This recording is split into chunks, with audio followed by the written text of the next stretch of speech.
Well, good afternoon, late afternoon. This is your Barefoot Country Cook, and today we're going to cover the many uses of rosemary. And I got lots of it. And how you can use this rosemary in so many different ways is amazing. You can use it for making essential oil. You can use it to just as a barrier to deter critters from your garden like I do, but it's also a great hedge, and it's so aromatic. Plus it keeps the deer out of your yard. So all that I do with this is I just take some hedge trimmers and electric ones go across there, box it off, make it all one nice level. Typically 4 feet is good because the deer chest is going to hit about here, and they're going to smell that as soon as they come up on it, and they stay out of my garden because of it. Now I do have some wire fencing behind it, and that's because this likes to branch out this way where it gets kind of bushy. So you have to train it up a little bit. First I put the fence in the front of it, and I just trim it up in the front like that. And other than that, anything that I cut off, I put in my little wheelbarrow here. Let me show you this wheelbarrow. If you get a wheelbarrow, the best kind to get is this one.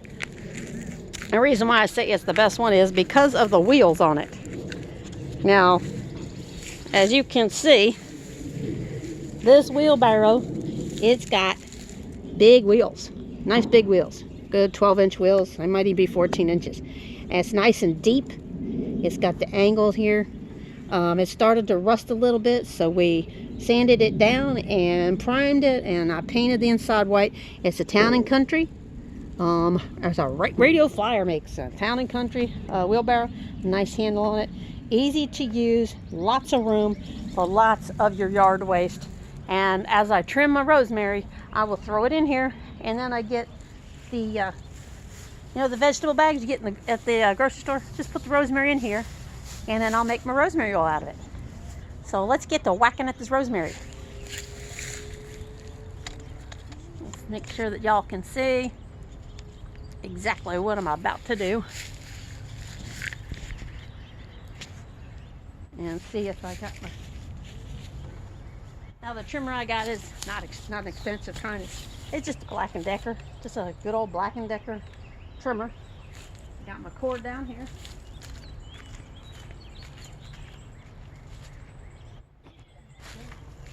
Plugs right into the back. I got about 100 feet of electrical cord here. And let's see if this thing works. But I have 3 of these, and I can't remember. One of them works and one of them doesn't. I think this is the one that's broken.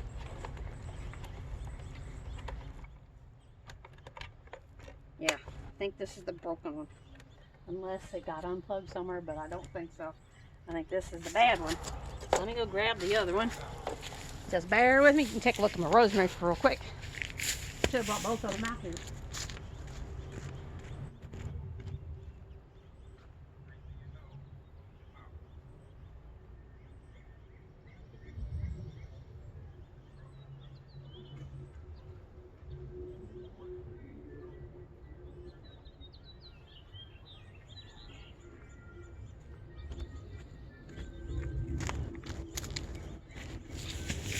Now, funny thing is, it looks like they only got Black & Decker too. We got lots of them. Some of them we've acquired from garage sale. This one's actually got a rechargeable battery on it. That's a nice one. It's got an extra long reach. This is the one's got a little saw on the end. So there's different kinds that you can use. So we're going to try one of these. Hopefully one will work. If not, we'll do this by hand. Like I said, these have not been what I would call maintenance, so to speak, by my husband. He does all the tool fixing stuff. Maybe it's this cord. I have a feeling it might be the cord. So I'm going to check my electrical. We'll see if this one, since it's got a recharge. I don't know if the battery's charged or not. Nope, doesn't look like it. Wasn't that 3 for 3? I don't got a thing that's running. Oh my goodness. Let me see if my cord's plugged in. So I got to go that way. Oh, it's not plugged in. That figures. Alright, yeah. Came unplugged and I pulled it out. I'm going to try this one more time.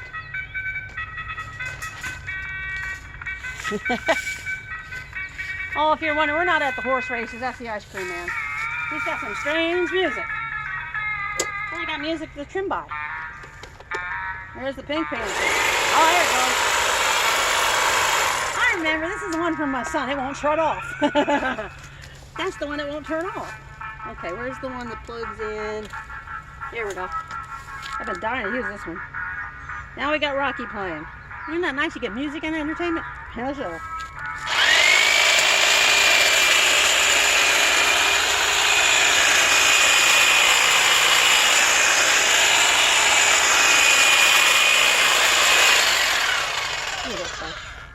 Now, since this is by the sidewalk, you just go straight up from the edge of the sidewalk. It'll take a beating.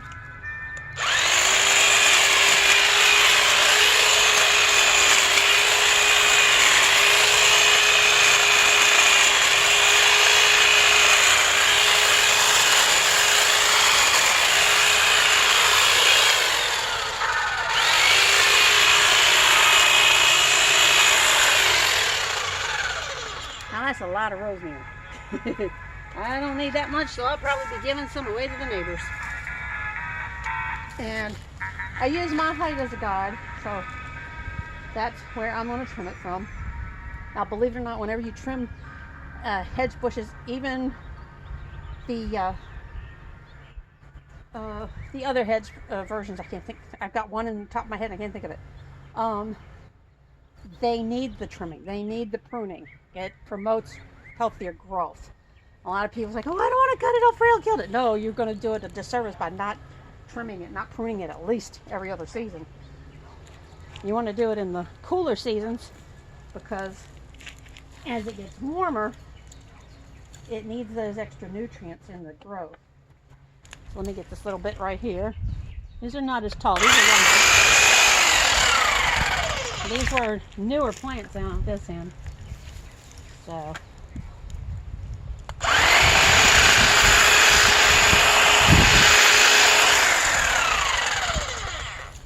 let's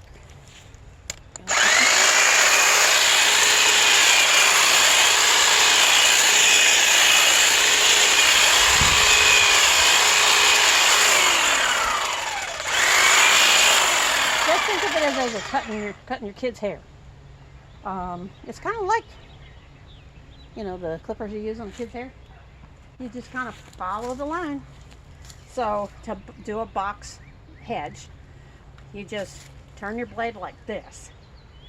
Instead of horizontal, you do a vertical, and you just come from the bottom. And I actually put it right almost onto the sidewalk, and then I turn it on.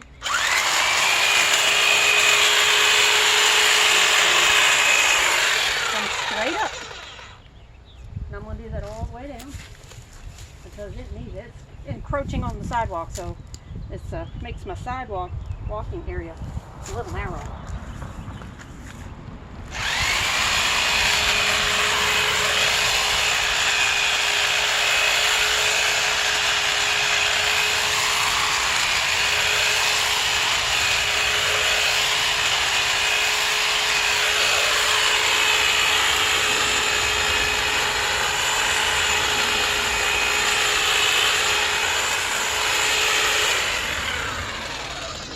Because this is leaning on the fence, I'm going to pull these away. Try to get them to come towards me just a little bit. Because the sugar snap peas are going to be growing on the other side. I'm just going to bend it this way. Like that. So I can get those tips.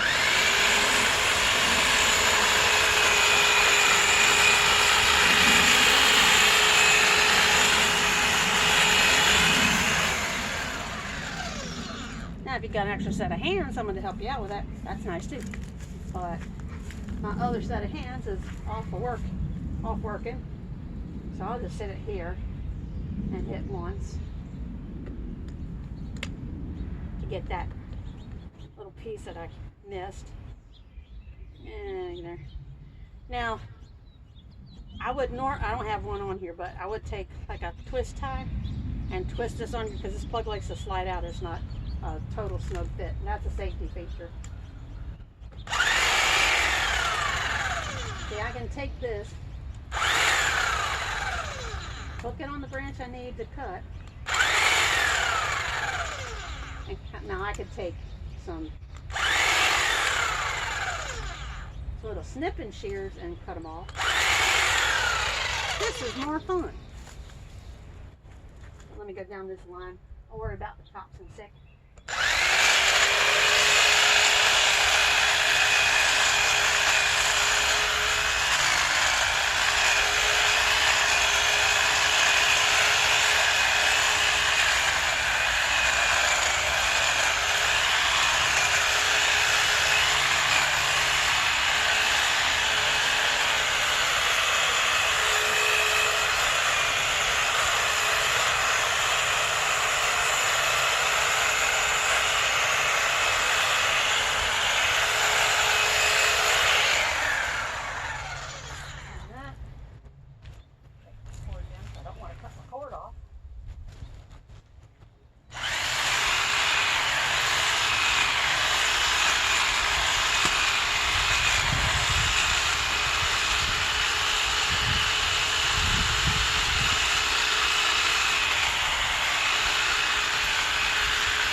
Show you something new.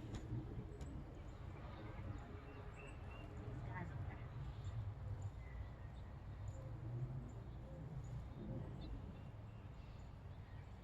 Show you the difference.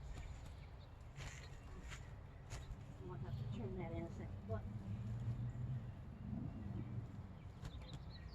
I had planted the rosemary first, then I got some lavender, and I planted lavender.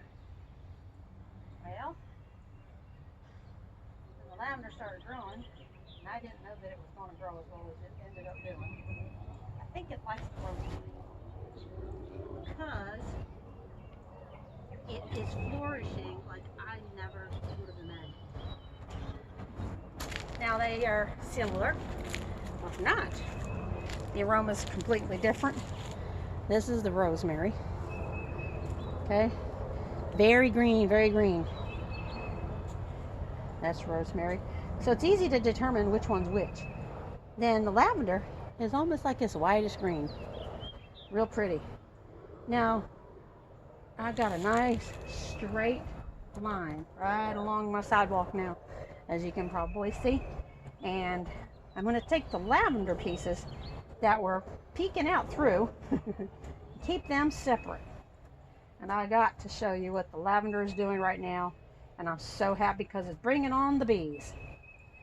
We had no bees last year. Consequently, my garden suffered. I did not have any pollination going on, so I didn't have any cucumbers. And I was upset. I didn't have the bumper crop I had wanted to have. And it was because no bees. So If you're against bees, think again, because without the bees, we wouldn't have a lot of the foods we eat. So if it's real dark green, and of course you can always just smell it, but the lavender is that whitish green, and they're softer leaves, they're not stiff. And I think the reason why lavender and the rosemary grow so well together is because they make a great essential oil together. It's a very relaxing oil. It's very soothing scent. It's also an anti-inflammatory. So it helps with, allergy kind of reactions to things. And this is the lavender blooms. These are absolutely gorgeous. And they smell, oh my goodness, they smell so good. And I'm not a lavender fan, but I do like fresh lavender grown here. That's a piece of rosemary. It's going to go. So I can literally make 3 different kinds of essential oil here. I can make lavender oil, I can make rosemary oil, or I can make rosemary and a lavender blend, use a carrier oil, and have 3 different kinds of essential oils just from 2 plants. Can you believe that? Now, lavender oil, if you don't have blooms, you can use the leaves. Takes a little longer for, I call it the fermentation process. It's just the process. But you want the buds. The buds give it the extra fragrance. The more buds you have, the better. You can make it just of the buds. I've left a lot of my buds out here because I want to keep the bees happy and keep my garden going good. So this little bit of lavender, I'm going to put it in that plastic bag that I had that has disappeared already. Where did it go? I guess I picked it up when I went in. Anyway, I've got a shelf over here. I'm going to put it right here. Got this little thing by my garden. I'll grab them later. And then, I got to remember, this one doesn't turn off. This one needs to be charged. And that one did the job. So, you take your little wheelbarrow and just scoop them up. So then you can see if you need to do any bottom trimming. Now what I mean by bottom trimming is you don't want the stems from the rosemary to be poking people in the leg as they walk by. And I'll take a broom to this because obviously I'm not going to be able, but I'm picking up all the big pieces. I'll throw them in there. This will make a lot, a lot of rosemary. Oh, I'm sorry, it has 4 purposes. Then you have fresh rosemary for your chicken. You use fresh rosemary in chicken dishes, which I've done. So fresh dried rosemary is very easy to do. When you want to dry your rosemary, you hang it up inside a paper bag. So it has to be in the dark. And you hang it up this way so that the tips are hanging down inside that bag, and you hang it from like inside your garage or in your basement, but you do them in bundles like that. And that's how you dry your rosemary. For cooking, if you want dried rosemary, if you want fresh rosemary when you're cooking, like say if I was going to cook dinner tonight and I wanted to throw some rosemary in, I've got my fresh rosemary right here. Okay, so get some of this down.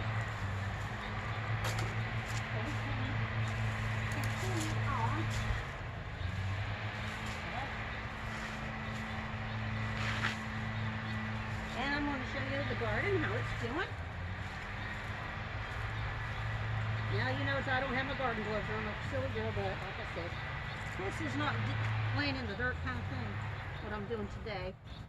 So I should have them on because you never know when you're picking up these clippings if you're going to come across a little thorny kind of weed which is hiding amongst them.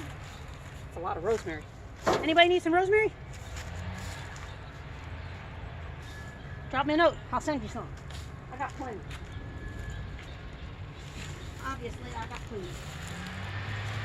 Alright. So, the deer have not bothered my garden since I planted all this rosemary. Now, it's really not that many bushes. There are literally 1, 2, 3, 7. There's only 7 here. And I planted 2 extra ones just because I plan on taking over that part of the garden. But below here, now we'll trim this up. I'm going to use this as my pointer. Right here is a branch of something. It turns out to be a weed. Now that's a thorny weed. I ain't touching it. There's no thorny in it. So I will get my garden gloves and I'll pull those out by hand. But that is, I don't know what that is. It's some kind of weed. So since I already know what the rosemary looks like, that's all good. We're going to take a trip into the garden. See how the old garden's doing. And then I'm going to show you something you don't want to see on your... Well, let's do the roses first, okay? Let's do that first before we hit the garden. I get stirring up the pollen out here. There's all those rosemary blooms. Or not rosemary, excuse me, lavender blooms that I told you about. I left those for the bees. I'll probably take another harvest out of there soon before they dry up.